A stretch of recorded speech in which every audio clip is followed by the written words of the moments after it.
Para establecer un juicio se necesitan 4 aspectos muy interesantes. Pongan mucha atención a esto, y los jóvenes.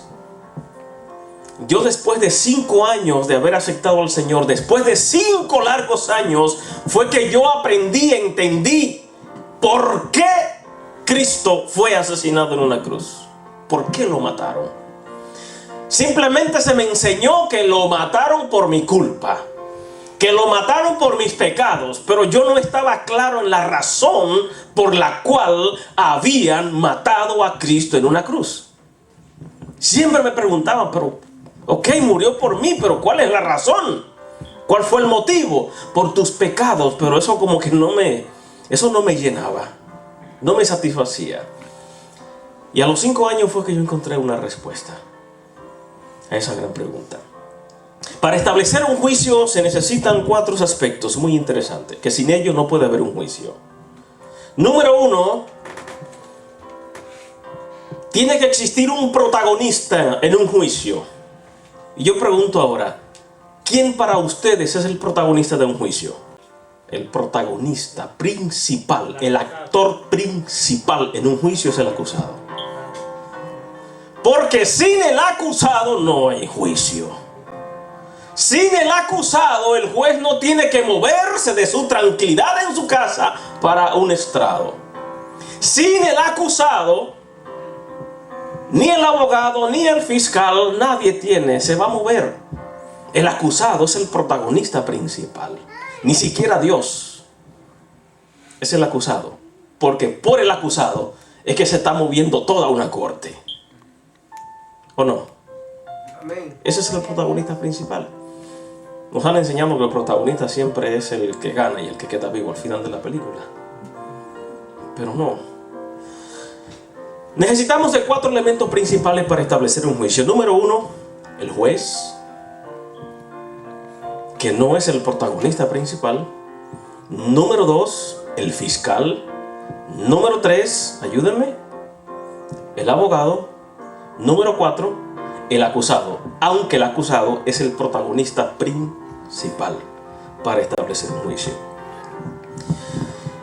Si se intenta establecer un juicio sin el acusado, no puede haber juicio. Si se intenta establecer un juicio con ausencia del juez, tampoco puede establecerse el juicio. Si el fiscal no está presente en el juicio, tampoco habrá acusado. El fiscal es quien se va a encargar de recoger las informaciones para acusar y pedir que el peso de la ley caiga sobre el acusado. Nunca van a ver un fiscal defendiendo a nadie. El fiscal es el representante del ministerio público en toda ciudad. La función del fiscal es, con la fuerza policial, se encarga de buscar en la ciudad todas aquellas personas e individuos que se convirtieron en antisociales. Personas e individuos que se convierten en un peligro para la sociedad. El fiscal es el encargado de sacar esos delincuentes que son peligrosos para la sociedad y ponerlo en un lugar donde no dañen a nadie en la cárcel. Esa es la función del fiscal. La función del abogado es recopilar informaciones que prueben la inocencia del acusado. No del culpable, sino del acusado. ¿Ok? Y en este caso, el acusado simplemente va a estar allí representado por el abogado y esperar la audiencia y esperar un veredicto. El juez se encarga de tomar las informaciones del fiscal y las informaciones del abogado. Se encarga el juez junto a los testigos de trabajar esas informaciones y buscar evidencia de culpa o inocencia.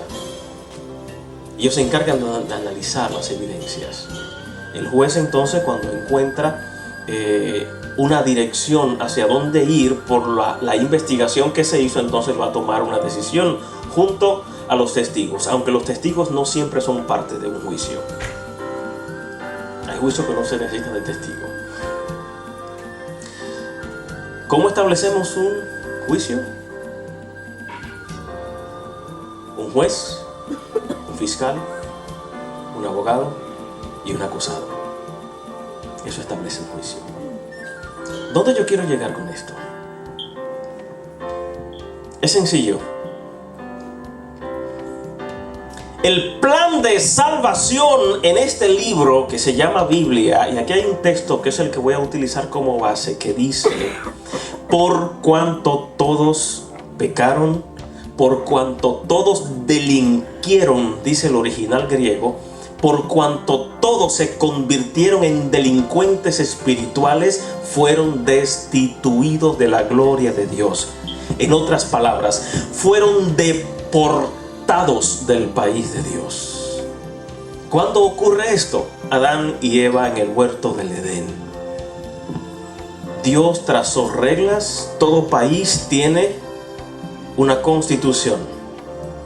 Si uno de nosotros aquí viola una ley constitucional que ponga en peligro la seguridad del Estado americano, el gobierno americano simplemente me va a arrestar y me van a meter a la cárcel o me van a deportar porque yo represento un peligro para esta nación. Adán y Eva intentaron desequilibrar el reino de Dios, el país de Dios, y por eso fueron deportados. Dice que fueron echados fuera del huerto del Edén. Fueron deportados. Perdieron la ciudadanía del país de Dios, de la República de Dios. Fueron echados.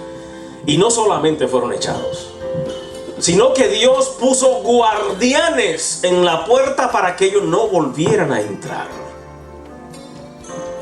¿Ok? Vamos a establecer el juicio en estos 10 minutos que vamos a estar con ustedes. El apóstol Pablo maneja el plan de salvación bajo el aspecto legal humano. Tenemos al juez, tenemos al fiscal, tenemos al abogado y tenemos al acusado. Y en esa dirección se comienza a trabajar. Un acusado siempre va a necesitar y tiene derecho a un defensor, a un abogado. ¿A dónde yo lo quiero llevar con esto? El juez representa, en este caso bíblico, representa al Padre. El fiscal, en el caso bíblico, representa al Espíritu Santo. El Espíritu Santo es quien nos redarguye de pecado. La palabra redarguir significa acusar. El fiscal siempre va a una corte a acusar a alguien. Nunca va a defender.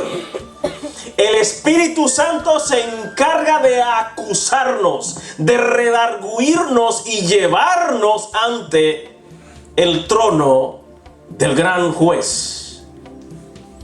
Cristo Jesús se encarga de presentar nuestra defensa en esa corte celestial. Se presenta el juez, llega el fiscal, el Espíritu Santo, con una acusación. Él nos redarguyó, nos convenció, nos acusó de que éramos culpables. Llega el abogado al estrado, que es Jesús. Los acusados, nosotros, la humanidad. Recuerden que el Padre es el juez, el fiscal es el Espíritu Santo, el abogado es Jesús. Y los acusados nosotros. En ese juicio universal, ¿quiénes creen ustedes que ganó el juicio? Cuando el fiscal demuestra que el acusado es culpable, ¿qué sucede? El juez simplemente da un veredicto. ¿Ok? Si el fiscal, si el Espíritu Santo en la corte celestial demostró al juez y a los testigos que los acusados eran culpables, el abogado ganó el pleito en esa corte. Juan Carlos dijo no. Y ese no es interesante. Si el fiscal gana, ¿quién pierde? El abogado. En este caso el abogado. El acusado lo que va a hacer es condenado. Quien tiene que ganar es el abogado. Yo vuelvo a preguntar, Si el fiscal ganó el pleito en la corte celestial, si demostró que usted y yo éramos culpables, ¿qué pasó con el abogado? Entonces ustedes están diciendo que Jesucristo perdió nuestro caso en la corte celestial. Sí, perdió.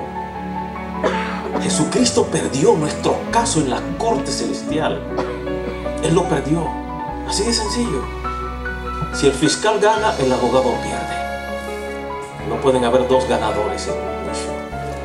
Tiene que haber un perdedor y un ganador. Y si el Espíritu Santo me redarguye a mí de pecado y demuestra que soy pecador, ¿quién puede decir que se equivocó? Él no se equivoca. El fiscal ganó el pleito y perdió el abogado. Jesús perdió nuestro caso en la corte celestial. Lo perdió.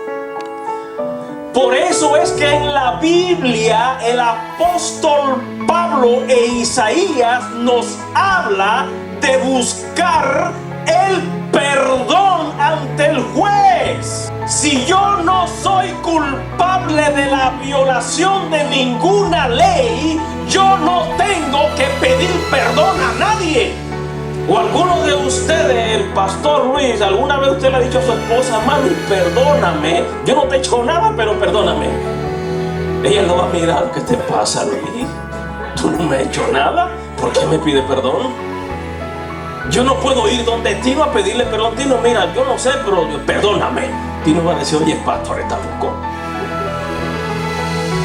Entonces, ¿por qué en la Biblia se habla de un abogado que lo que hizo fue buscar la opción del perdón con el juez? ¿Saben por qué Jesús buscó la opción del perdón ante el juez en esa corte celestial? Porque éramos culpables. Porque el fiscal demostró que éramos culpables. Jesús legalmente perdió el caso nuestro.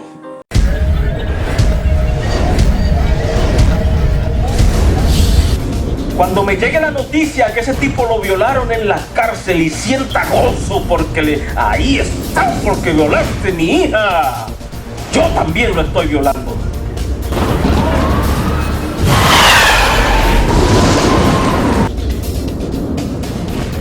Ese texto me está diciendo: Paniagua,